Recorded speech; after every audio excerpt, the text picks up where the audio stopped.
and they started looking for appropriate bodies upon which this body of a super teacher can be imposed upon. So people gathered around him, enormous wisdom and sense.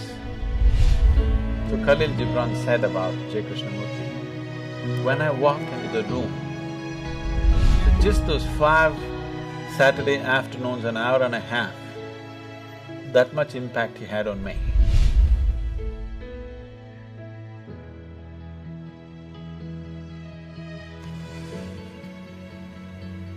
Jiddu Krishnamurti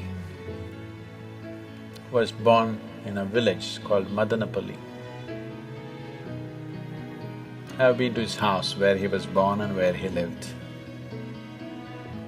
A century-old house, a cute little house, nice place. It's kept like a monument for him today. At one time in early 20th century and late 19th century, Theosophy spread across the world in a big way. This was started by Madame Blavatsky, who had a great interest in occult and mysticism, and she spent late 19th century and early 20th century saw a lot of British and other European seekers of mysticism traveling to India and exploring and writing lots of books, many of them, you know. Max Muller, Paul Brunton and many others. Blavatsky was even before them. These are all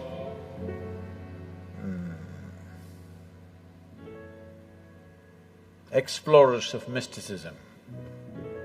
It was, in those days, not like going to some place to learn, it was an adventure that you really have to take off on a horseback and go to a strange country, battle all kinds of things, try to meet the right kind of gurus, and it was a whole adventure. So they put themselves through all this. Madame Blavatsky traveled to all kinds of places. She went to Tibet, she went to India, and then she came down to Tamil Nadu and set up the Theosophical Society out there, which still is there. And then their dream became to produce a perfect being project. Then they unearthed this information. I don't know to what extent they went, but actually, in the yogic lore, in the tradition, there was a yogi by the name Sunira. Sunira saw that human consciousness could be evolved if you produce a perfect human being who could render this to all sorts of people. In a way, he comes from the tradition of Shiva. Somewhere it's his dream to build another being like that. He wants to build a living Shiva once again, a perfect teacher for the world, who is completely multidimensional, not this kind of teaching or that kind of teaching. As Shiva explored the whole human consciousness and human body in every possible way, he wants that kind of a living being. So he started building the energy body for that kind, and then he believed that he could build a physical body on top of that and let him loose in the world with a lifespan of a few hundred or 1,000 years, so that he will transform the whole world by the time his time is done. So he started working on this project. And of course he died unfulfilled. Many ambitious yogis picked up the same project that Sunira had left and tried to reconstruct this energy body of a perfect teacher who can transform human consciousness. So, Madame Blavatsky, Leadbeater and Annie Besant, who came together to power this theosophy movement across the world, which they successfully did to a large extent, and they gathered the most phenomenal occult library on the planet is still in the Theosophical Society of India. They gathered every kind of book on occult and they set up a whole study team. Even now, Krishnamurti's groups are called study groups, yes? Study circles or study groups, say because these study groups were set up by Annie Besant and Leadbeater. These are brilliant intellects, no question about that. But they have no inner experience, but they have gathered phenomenal amount of information. So somewhere they believe with this information and with their intelligence and intellect, they can recreate all this. And they started looking for appropriate bodies upon which this body of a super teacher can be imposed upon. Jiddu Krishnamurti, Rukmini Arundale, who else? One more, whatever. They started putting them through very severe training to prepare them physically, mentally. But they have no inner experience. They're reading books and trying to do this to these boys. And they put JK in all kinds of meditative processes, and he attained to a certain level of…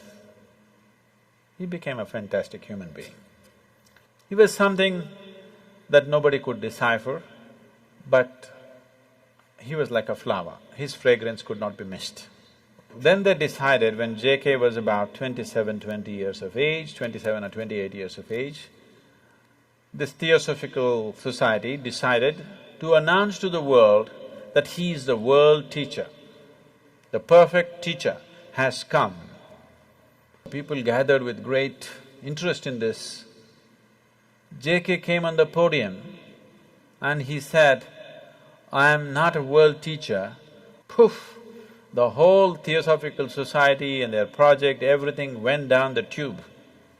He had the courage and the sense and the wisdom to say, "I am not." Most idiots would have said, "Yes, I am the world teacher, I am the reincarnation of Buddha and Jesus and everything." Most idiots would have done that. He had the sense and the wisdom and the vision to say that I am not this nonsense that they're trying to make me out of. And JK came out of Theosophy and he started speaking. He's a brilliant speaker. So people gathered around him, enormous wisdom and sense. So when he spoke, people sat rapt. Quite magical, the way he speaks. You know, somebody was talking to me, when I was just 17, 18 years of age, someone was talking to me, JK study circles, it was fashionable. For all those people who think they're intellectual, you have to read JK, you have to listen to JK's audios, otherwise you're not intellectual enough. In the Indian intelligentsia, if you have not read JK, Kierkegaard and Dostoevsky, you have no brain actually. That's how it's treated. So it's like fashion. For everybody, they should have read this, whether they get it or they don't get it. You read Dostoevsky, you read Kierkegaard, you read J. Krishnamurti, means you got some brain working. That's a gauge. So, people were talking, JK, he's something every Saturday afternoon, they have a study circle where they play some audio tapes and his books are there and things. Some of my friends invited me and I went. So they were playing a short video. The man was sitting like this is the first time I'm seeing him, the first time I'm listening to him. He was still alive at that time. Just the integrity of the person is spilling all over him. Just the sheer integrity of the man cannot be missed. So, I didn't do much reading, I heard a few audios and watched a few videos. I enjoyed him, but I was too wild to listen to anybody. I had no time for anything. Life was calling me all the time. So I had no time to listen to my parents or my teachers or JK or IJ or XYZ, you know. I had no time for anything, so I left the study circle and went on. Maybe I attended this for about 5 weeks, I remember very well. It was about 5 weekends I went there, every Saturday afternoon, just for about an hour and a half. They would play one half an hour video or audio, and then they'll all get into discussion and one big confusion. Because nobody around him understood what he's talking about. Because he refuses to use any method, he refuses to use any example, he refuses to use any parable, any story, any joke or anything. This is just intellectual dissection. This is called as Gnana Marga. This is pure Gnana Marga. Gnana means the way of the intellect. Out of these 7 billion people, if you find 10,000 people who have that kind of a razor-sharp intellect, who can, without any kind of context, they can go on slicing things, you will not even find I don't think you'll find 10,000. Maybe you'll find 1,000 people. And those 1,000 people may not be interested in the spiritual process, they may be trying to slice through the stock market, they may be trying to slice through something else. So, around JK, everybody could feel the man is special, but nobody could get what he was talking about, because he refused to play the role of a guru, he refused to initiate anybody into anything, he refused to give any kind of method, any kind of process. He said it anyway happen. It is true. Anyway it will happen. But maybe after 1,000,000 lifetimes. So if you are in a hurry, either you must have that kind of an intellect, which is rare, or you must be willing to use the other faculties that you have of body, energy, emotion, all these things. He went driving on one wheel of his car. He is good at it, but nobody else could get to do it. Fantastic human being. When he was there was a fragrance, when he's gone, only books, because there's no living process. So Khalil Gibran said about J. Krishnamurti, when I walked into the room, JK was sitting and Khalil Gibran went to meet him. He said, when I walked into the room, I walked into a wall of love. It just hit me in the face. See, you would never associate JK with love. He's not a loving man. That's not how he looks. He's like this. He definitely doesn't look loving, but he's very loving. His energies are absolutely compassionate, but his words are like knife. So, people felt something, but they couldn't figure what it is. They couldn't get a hold on it because he wouldn't give a hold. He said, if you hold it, you may get stuck with this, so don't hold. If there were millions of razor-sharp minds in the world, that would have been a fabulous way to do things. But in today's world, in the existing way the humanity is, the way people's intellects are entangled in 1,000,000 things, that method is just not going to get anybody anywhere. It's a beautiful process, but there must be people who can digest it, isn't it? So, J. Krishnamurti was like a flower. His fragrance was felt when he was alive, and that's all. His words are good. If you want to kind of use it as an intellectual exercise to drop a few things, they could be useful, brilliant. His intellectual brilliance just comes out every moment of his life.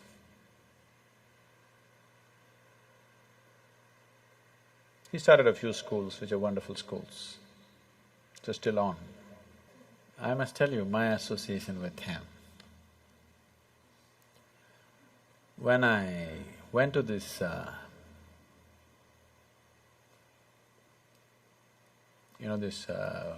weekends for 5 Saturdays, Saturday afternoons, an hour and a half, that's my exposure to him. And one day he spoke about education.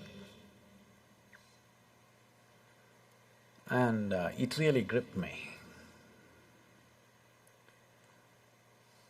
And it really twisted me inside out because all the ideas, I had never thought of an alternative way of educating people.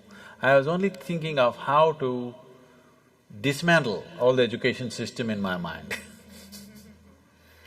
When he spoke about education, suddenly it struck me, there's another way to do this.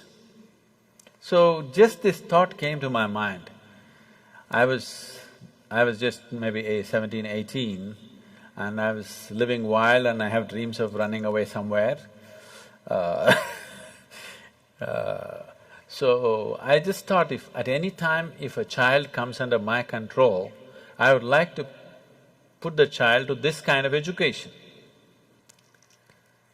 So, it just so happened, when my daughter had to go to school, when she got admission in some of the best schools in Ooty, but then it just flashed me in my mind that, okay, there's a JK school, why don't I send her there? And she went to that school and she spent 8 years studying there. So just those 5 Saturday afternoons, an hour and a half, that much impact he had on me, that I handed over my daughter to his care in one way or the other.